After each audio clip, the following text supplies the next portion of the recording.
Hello, Harry Winstanley for Online Flute Lessons here. Today we're going to be talking about the Valse Caprice by Daniel Wood. This is one of my absolute favourite pieces. I'm going to be giving you some thoughts and tips for how to approach practicing and playing this piece. It's very much about gravity and swing, and you'll recognise that term if you've seen my video on the Köhler Dolls Waltz, and if you haven't, I'd suggest you have a look at that now, because I think some of the really key parts of playing this piece very well are covered in that study, and I've explained some of my thoughts on gravity and swing in that. To see it though, very quickly, we want to always have things in a nice swinging, flowing motion, and when things swing up here, they don't stop, but they swing up slow, slow, and then off they go again. Okay, so whenever we take time, try to keep things in constant motion, even if that motion is very slow. We're just slowing and then starting again. We're not stopping. That's especially important when we're playing things in 3/4, especially a quick 3/4 or a quick 3/8. That waltz feel. Dancers, the best dancers, don't stop when they move. Everything's always in this beautiful motion, always in motion, and we really need to capture that in this piece. Anyway, have a look at that other video for gravity and swing ideas. Another really important idea in this piece is playing with a rich sound as we go down in the flute. The interesting chords is always, in this opening phrase, is always on the second bar. We've got this augmented chord, which is a very Victorian harmony. And we want to make sure that that's the real interesting note in the phrase.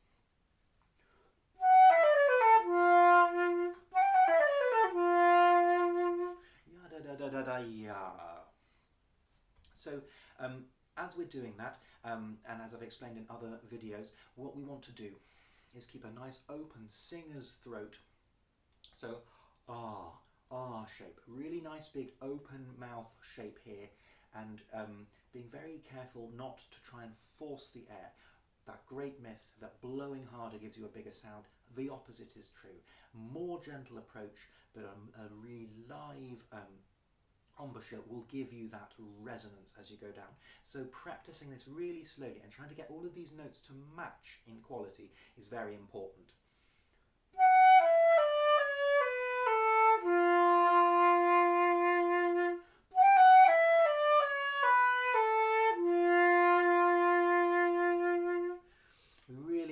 To be able to bring the music of this phrase out.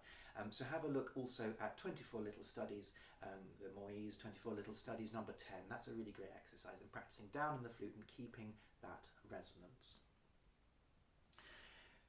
Also, as I've said, a waltz is a dance. We always want a forward motion. Whatever we're doing with the phrasing here, we always want it to be going forwards. There's very few places that this actually really stops. Okay, and that even counts when we've got when we're playing our long notes. Very rarely on the flute do we play anything like this, like a plateau, as I like to call it. That everything has to have a shape. Whether that's a sort of shape like this, or a shape like that, or a shape like this. Everything's always got to go somewhere or do something. We never really want sort of sounds like a bit like a computer, and we don't want that. We want a live musical sound. So even when we get to the end of the first 8 bars, we want to lead to the next 8 bars.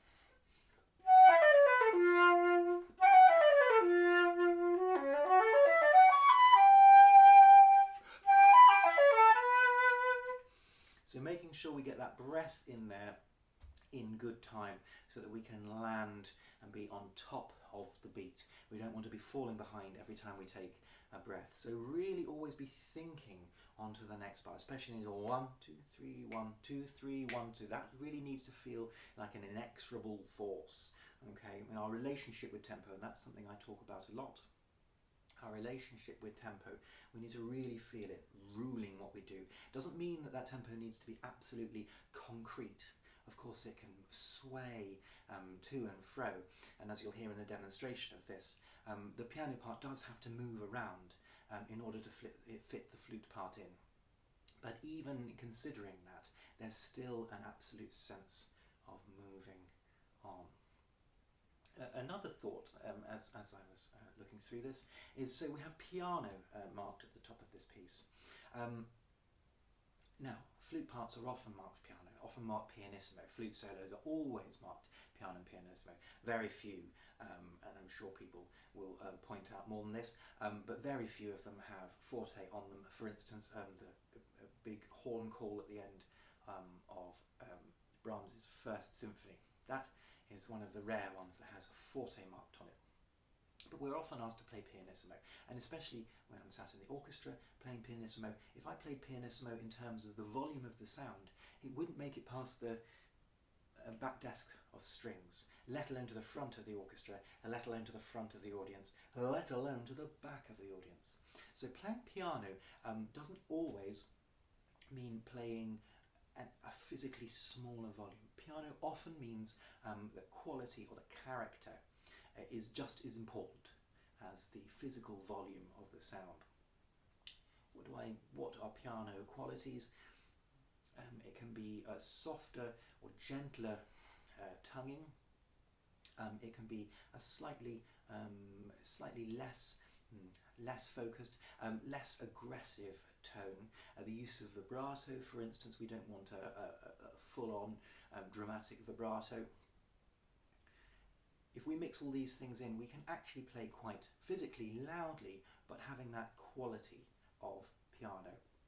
And that's really important in this piece. We obviously need to bring in the variation, the piano, the mezzo forte, we've got fortissimo, pianissimo, but don't let dynamics rule the physicality of playing. Don't, because it says pianissimo, go and close everything up. And because it says forte, we start blowing really, really loudly. Always go for the character and the tone first. Match that with accuracy in the embouchure and we're away. Okay? Evenness. Okay, so have a look at my video on the Boehm study number 23 in G major, and I talk about evenness in there. Evenness really is the absolute key to playing virtuosically. If things are lumpy, bumpy in terms of not only the notes being slightly uneven in rhythm, but also in tone, then things don't sound very brilliant, very brillante. So really try and get evenness. I'm looking at the obviously the mid section of this now, where lots of notes start flying all around. The key to getting this is getting a tone that matches all the way through these scales, and as fast as they are, we need to try and get those notes in them even in terms of rhythm.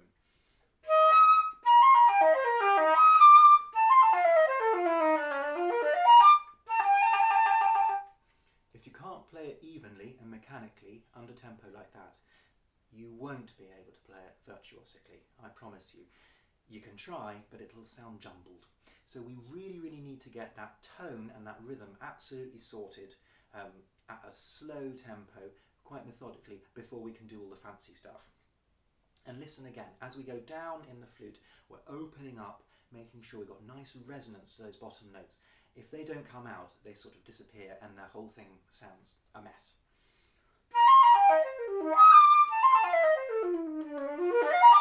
If we get that up to speed, that sounds nonsense. So we really need to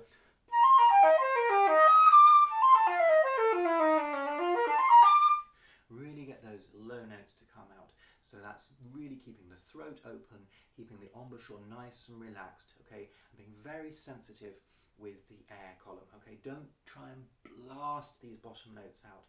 The more gentle you are, the more likely those notes are going to come out rich and fruity as we want them to come out. When we're going up to tempo and it's going hell for leather, try and, as with all fast music, think about where you're going to, not where you're coming from, because that can lead you to play things either late or early.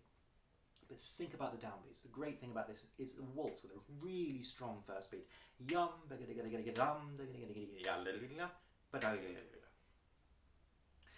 So really think about landing on those. Chances are, like all of us, your brain will want you to rush through these notes, and actually trying to fit it nicely with the downbeats every time and not being will keep this sounding really virtuosic, because it'll be really even, and the more you rush, the more jumbled it sounds.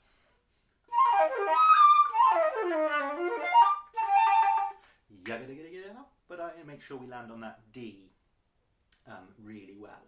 Okay, that it's not just we're not scampering around. Always try and find these little points to aim to when you're playing fast music. That helps you keep things from becoming a bit of a brain overload. Finally, let's talk a little bit about the mid section here. So again, piano in character. Let's not worry so much about piano in volume. If you can, that's great. But look, I'm in a relatively small room with quite a low ceiling. It's going to sound loud in here, okay? And it's going to be different when you're playing in a massive hall, okay? So you really need to get that tone quality and tone character before you need to worry about the volume as such.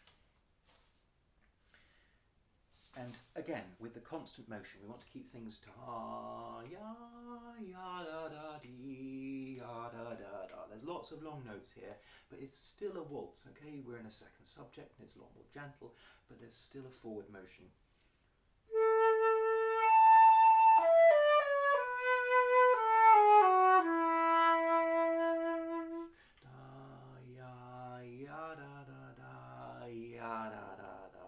These long notes always going somewhere. We're never plateauing on long notes. And a final thought I have about this is there's lots of repeats in this piece. Okay, we play the same thing many times. We play the virtuosic passage twice, but the pattern of it basically repeats. We've got it 4 times. Try and change things up.